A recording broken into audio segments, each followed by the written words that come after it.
Chancellor, I now ask the public orator, Mrs. Leslie Crane Mitchell, to present Monsignor the Honorable Dr. Patrick Anthony, whom the Senate and the Council of the University have been pleased to recommend for the award of the degree of Doctor of Letters, honoris causa. Chancellor, the famous Lebanese-American writer, poet and philosopher Khalil Gibran, best known as the author of The Prophet, wrote, "I slept and I dreamed that life is all joy. I woke and I saw that life is all service. I served and I saw that service is joy." Words that encapsulate the incredible life and servant leadership of Msgr the Honorable Dr. Patrick Paba Anthony, SLC, and the indelible contribution that he has made within the Roman Catholic Church and to the Caribbean region over the past 5 decades. A native St. Lucian, Msgr Anthony was born on August 6, 1947 in Marsha in the parish of Castries. The son of a humble market vendor, Jane Anthony nee Butcher, and St. George Anthony, who worked at a manganese plant in Guyana, young Angus Butcher would be the first of his family to attend secondary school, having earned a coveted Castries City Council scholarship to the St. Mary's College in 1959. Under the guidance of mentors such as Master Leonard Alfonso and Bishop Gachet, the first seeds leading to his fateful decision to become a priest would be nurtured and take root, much to the displeasure of his mother, who would later make good on her promise to put him out of her house should he choose the priesthood over becoming a big-time lawyer or doctor. This crisis of decision would be resolved in a dream vividly recalled by Msgr Anthony, a terrifying but deeply moving celestial experience that would seal his decision to spend the next 7 years of his life at the Regional Seminary of St. John Vianney and the Uganda Martyrs in Trinidad and Tobago from 1966 to 1972 upon completion of Sixth Form College. It was there that Paba, as he was fondly called by his peers, would imbibe ideas about a radical kind of Christianity and become caught up in the ferment of Black and Caribbean consciousness sweeping through Trinidad and the region. I returned to St. Lucia in 1972 with a newfound radicalism, recalled Paba, with one big Afro garçon, and in those days I used to wear only sandals. I insisted on an ordination mass, which to this day is remembered as the first time that drums resounded through the cathedral and steel pan bust up the place. It was during this same ceremony, notably celebrated on August 6, 1972, on the same day as the Feast of the Transfiguration, that he would utter words that would become synonymous with his ordination and the way in which he would live out his vocation. "Today," he declared, "I am being ordained, but I am first of all a man, a Caribbean man, who is going to become a priest." This radical proclamation would be reflected in every aspect of his life and work in the decades that followed. A passionate advocate of the concept of a new Caribbean personhood, the newly appointed assistant priest attached to the Cathedral of the Immaculate Conception would use his platform to promote his ideas through the weekly newspaper columns The Voice from Within and Poto l'Église, and a radio program called Church in the Home. Through these media and the pulpit, he championed ideas promulgated in the wake of Vatican II, the most significant being the celebration of the liturgy in the vernacular rather than Latin, and other seismic changes such as the painting of Black Jesus, along with other forms of indigenous religious art on the walls of local Catholic churches. These and other radical ideas would attract the support of groups of young people eager to embrace this new self-identity and lead to Paba founding the Folk Research Center in 1973, whose media programs such as Folkways of St. Lucia for the first time brought to the wider St. Lucian public the authentic folk culture of the people and fostered positive attitudes towards St. Lucia's native Creole.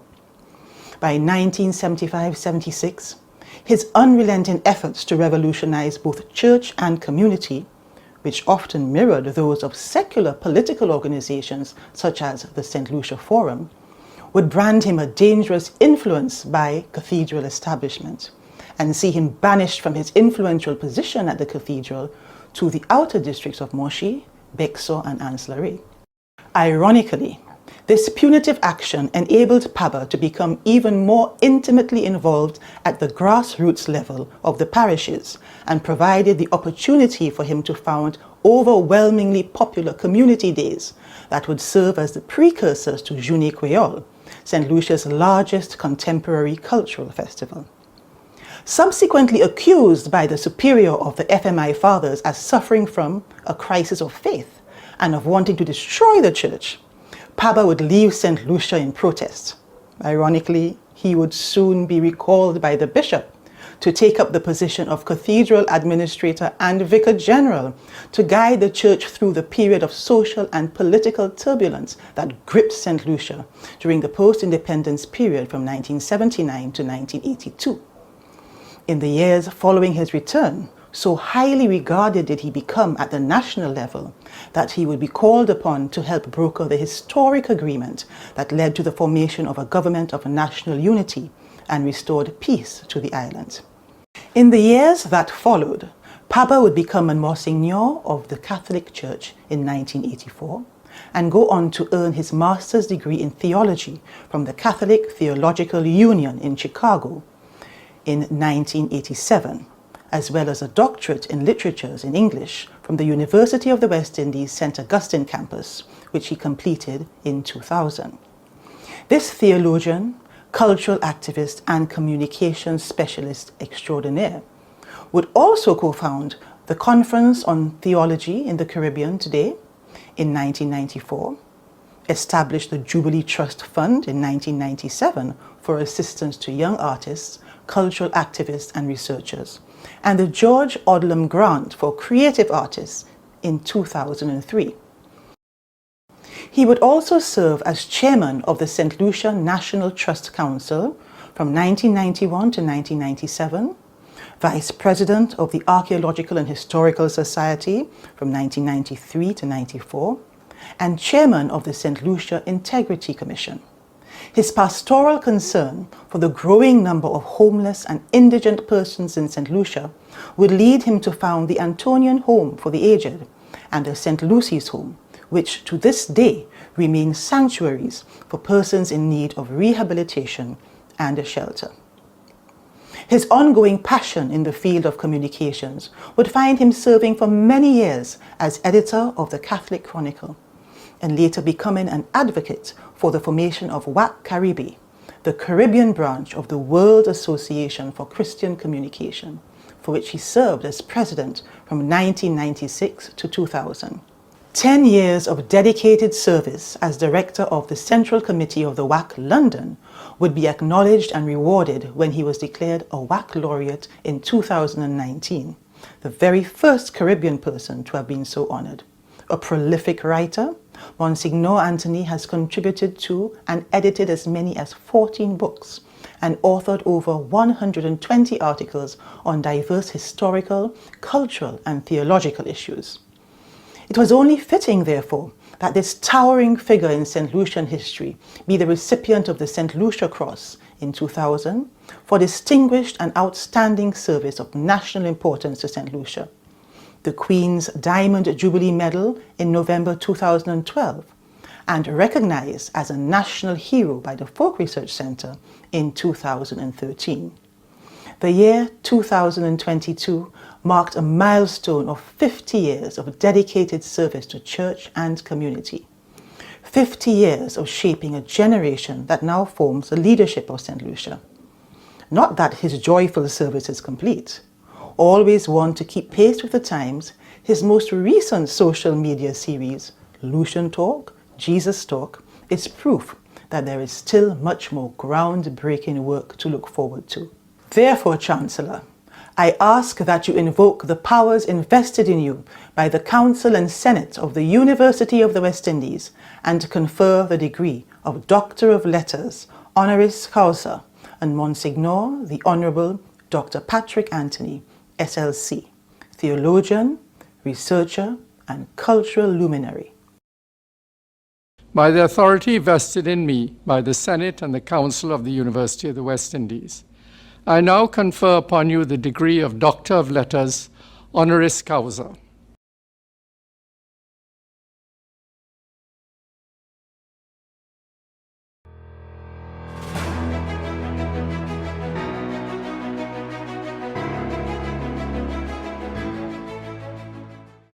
I now invite Msgr. Honorable Dr. Patrick Anthony to address the company. Chancellor Bermudez, Vice Chancellor Beckles, Chairman of Global Campus Council, Her Excellency Dr. June Suma, Pro-Vice Chancellor and Campus Principal, Dr. Francis Severin, Honorary Graduation, University Executive and other members of staff, fellow graduates, distinguished guests. It is with profound humility that I accept this distinguished honor from my alma mater, the University of the West Indies. No accolade from any other institution can come remotely close to the joy and elation of being recognized and appreciated by your own Caribbean people. Let the immensity of my gratitude be permanently etched in this institution's memory. I would like to recognize my immediate family, my niece, Mrs. Monique George, and the children, Giovanni, Joachim, and Marika. My colleagues from the Focus Center, from cultural and theological communities, regional and international, my media and Cobra Fitness family, friends, and well-wishers. Thanks for your prayers and support. I stand before you today as just one in trillions who have walked on this little planet Earth, a mere speck in the cosmos. Yet, I stand in the amazing awareness that there is no other me in the universe, and likewise, there is no other you in existence. This is our radical identity and equality, which belies the false categories of color, race, class, gender, creed, excretions of the human intellect. For although with Derek Walcott, I can say, moi c'est Jean Simplici, c'est là moi sorti, is there that I born. I am also a child of the universe, linked to every aching pulse of our bleeding earth. And you graduates and everyone else, you can guess what I'm talking about. Our world, our earth, raped and scorched through successive epochs of greed, from indigenous extinctions, brutal slavery, colonial exploitation, to contemporary resource theft. And then, of course, there is the current barbarism and human slaughter, whose pathetic images frame the face of every mainstream global media and bombard the most intimate sanctuaries of our social media, be it TikTok, X, Facebook, Instagram, WhatsApp. Our unimaginable capacity for brutality and competition for savagery, the bullying, prejudice, duplicity, hypocrisy, and deceit, even at the highest levels internationally. These can sometimes shatter whatever slender faith or hope one had in the human project. As the Guyanese poet Martin Carter once wrote, "This is the dark time, my love. It is a festival of guns, the carnival of misery." And as the Judeo-Christian Bible once observed, God saw the wickedness of the human heart and regretted having created human beings. Genesis 6, verses 5 to 6. This is the global context, graduates, at whose portals you stand. Do you have a contribution to make, a new vision?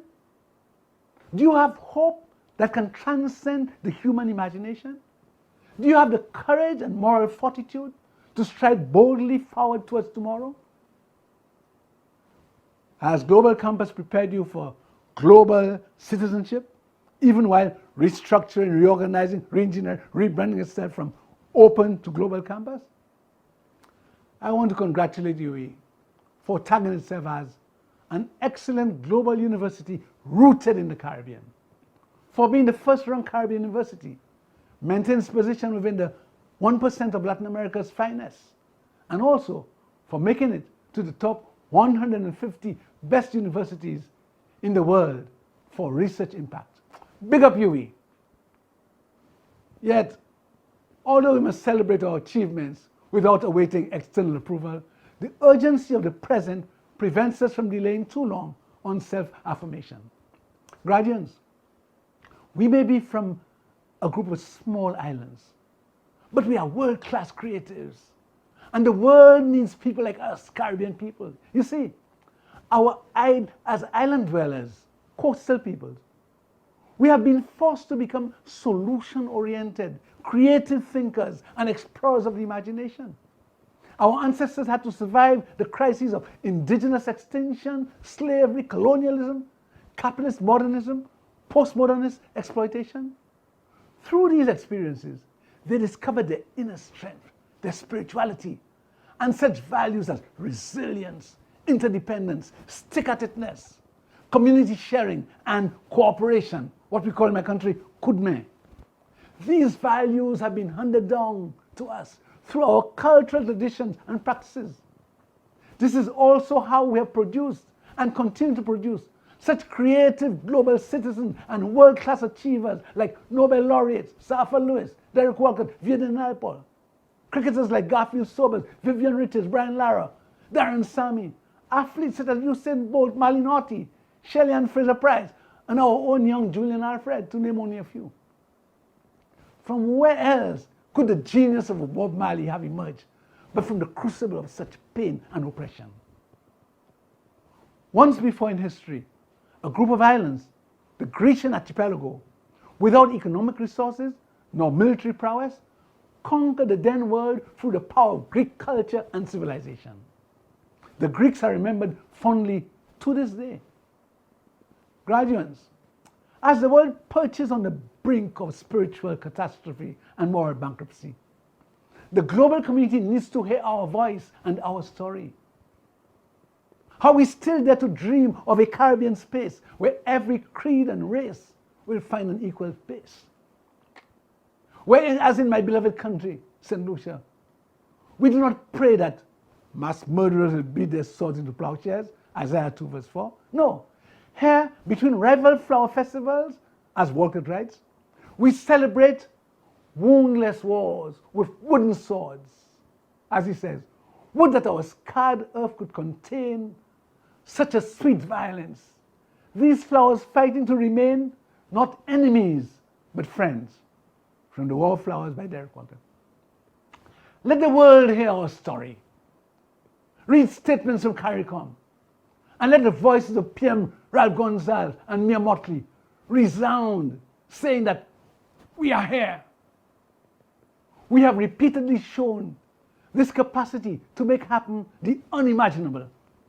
From Haiti to Darren Sammy's team's incredible victory a few years ago, these are the lessons and the spirit of possibility which carries us forward.